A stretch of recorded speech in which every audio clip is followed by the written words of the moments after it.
Olá! Hoje eu vou falar sobre um assunto que me pedem bastante: imposto de renda na renda variável. Então, vem comigo!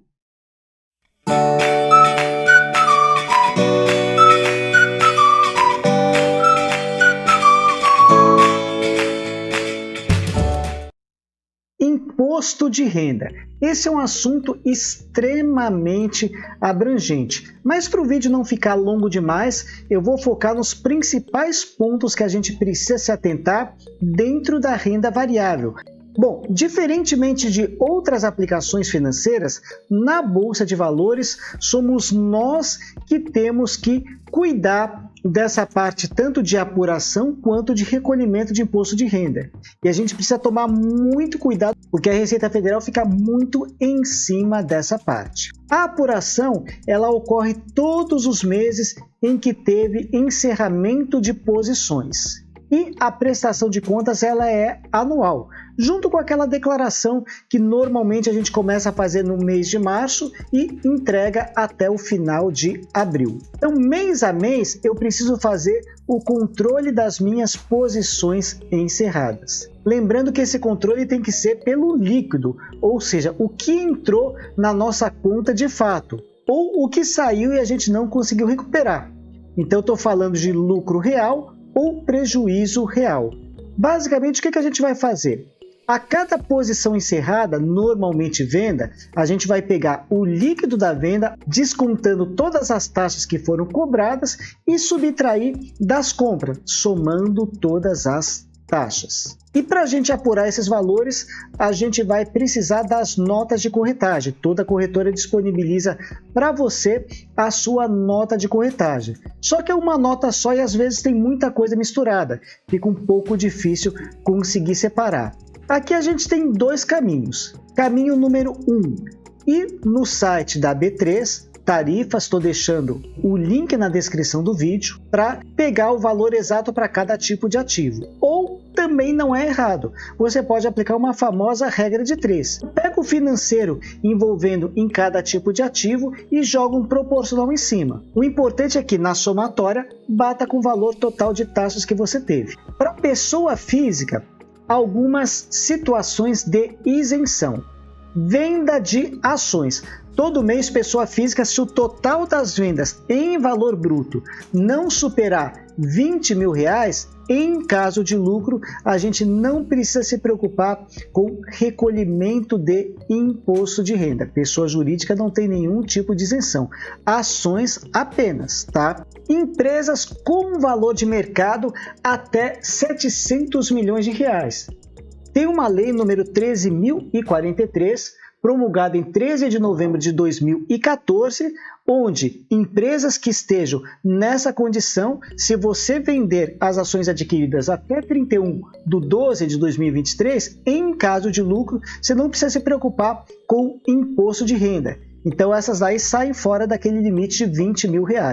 E é importante que vocês acompanhem com frequência, porque uma empresa hoje com valor de mercado nessa faixa, amanhã ela pode sair da faixa. Então eu consegui uma listagem em setembro de 2021, onde naquele momento as empresas que estariam nessa condição são Brasil Agro, CR2, General Shopping, Nutriplant, PetroRio, Homefrutas, Prainer e Sinqia. Só que para a Sinqia, ela saiu da condição em 5 de setembro de 2019, mas a condição já pode ter mudado. Então, chequem sempre a condição para vocês verem se estão ou não naquela isenção.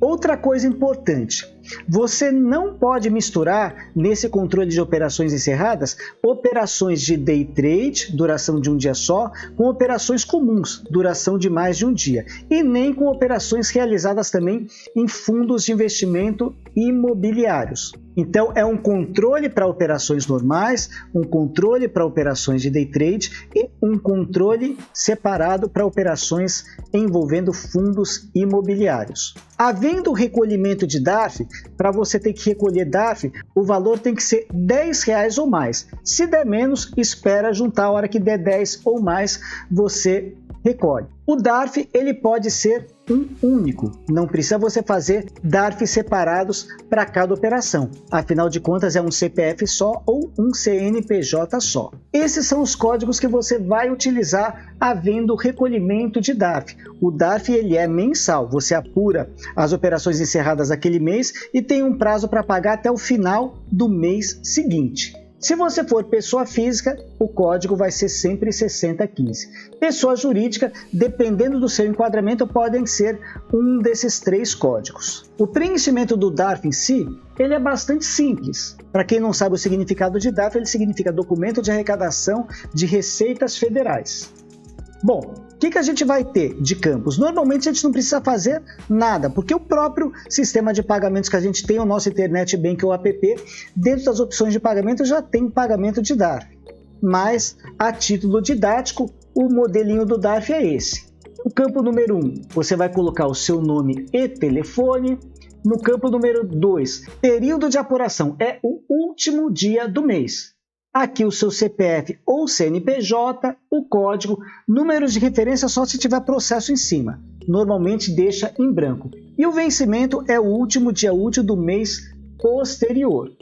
Calcula o valor do imposto para operações normais 15% sobre o resultado líquido. Não esquece no final, quando você apurar o imposto, descontar todas as retenções na fonte. São pequenos descontos que a Receita faz para pegar o nosso CPF ou o CNPJ. A gente conhece mais isso como dedo duro. Como é que eu sei se eu tive retenção na fonte ou não?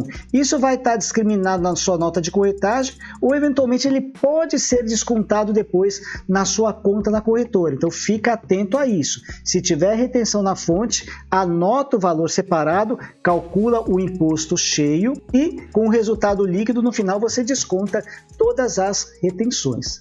Então, para operações normais é 15% de imposto de renda, operações de day trade com fundos imobiliários, 20%.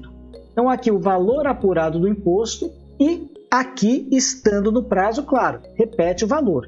E se perder o prazo, você vai ter que apurar juros e multa. Nesse caso, para não errar no valor, eu sugiro vocês pegarem o Sicalc. Ele calcula direitinho essa parte para vocês. Estou deixando o link na descrição do vídeo. Eu vou pegar agora a prestação de contas anual, porque assim você já, se possível, procura fazer um controle semelhante ao que você vai ter que fazer quando chegar a prestação de contas do ano. Então, basicamente, para cada mês do ano, obviamente com operações encerradas, você vai ter uma coluninha para operações comuns, uma coluninha para operação de day trade e fundo imobiliário você faz o controle em separado. Basicamente, a Receita divide essa parte em mercado à vista, normalmente ações, mercado de opções de ações, mercado futuro, índice, dólar principalmente, e mercado a termo se tiver.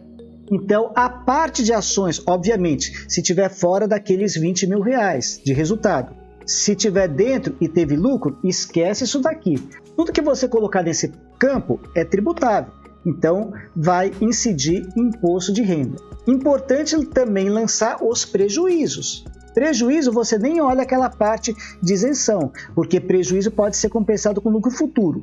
Porém, em operações do mesmo tipo, ou seja, operações comuns com comuns, day trade com day trade e fundo imobiliário com fundo imobiliário também. Basicamente, o resultado positivo ou negativo líquido você lança aqui de ações. Se tiver alguma coisa com opções aqui, se tiver alguma coisa com índice dólar, nesse outro campo de mercado futuro. Procura criar uma planilhinha para o seu controle, mais ou menos nesse formato que vai te ajudar bastante. Para quem eventualmente não quiser fazer esse controle, existem inúmeras calculadoras de imposto de renda que vocês podem pesquisar pela internet, que fazem todo esse cálculo para vocês. Mensalmente depois gera o arquivo para você poder colocar na sua declaração anual. Só que você vai pagar normalmente uma mensalidade para a empresa que fornece a calculadora. Então aprender a fazer esses cálculos é muito bom. Você não vai ficar refém da calculadora de imposto de renda. Evandro, onde que eu lanço a parte do lucro que eu obtive com venda de ações até R$20 mil. Nessa ficha da Receita, rendimentos isentos e não tributáveis com o código 20. Então a Receita vai entender que aquele lucro você não fez nenhum recolhimento de imposto porque ele estava na condição de isenção. Então, tudo que entrar na condição de isenção, você lança para cá. Dividendos recebidos também ao longo do ano, dentro de rendimentos isentos e não tributáveis. E se tiver alguma coisa referente a juros sobre capital próprio, dentro de rendimentos sujeitos à tributação exclusiva. Importante dizer também que todas as ações que você adquiriu e estavam na sua posse no dia 31/12, você tem que lançar em bens e direitos, com o código 31. Aqui você vai colocar o CNPJ da empresa, no descritivo, quantidade de ações, de quem você adquiriu, enfim. E a situação referente ao ano que passou. E vai atualizando ano a ano. Quando chegar uma situação que você não possui mais as ações, você vai colocar no ano que você está prestando contas valor 0. E uma última informação que pode causar dúvida também. Existe uma situação de data que eu vendi e data que o dinheiro entrou na conta. Para efeito de apuração de imposto, considere a data que o dinheiro entrou na conta. Porém, para efeito de isenção dentro dos R$20 mil, a data da venda. Como eu falei, eu procurei fazer um vídeo mais objetivo. Eu sei que vão surgir inúmeras outras dúvidas, detalhes, por isso é importante que vocês comentem. Não esqueçam de deixar o like, se inscrevam no canal quem ainda não é inscrito, ative o sininho para não perder nenhum vídeo e participem do grupo que eu criei voltado para o público iniciante. Tem o link também na descrição do vídeo. Até a próxima. Muito obrigado. Valeu!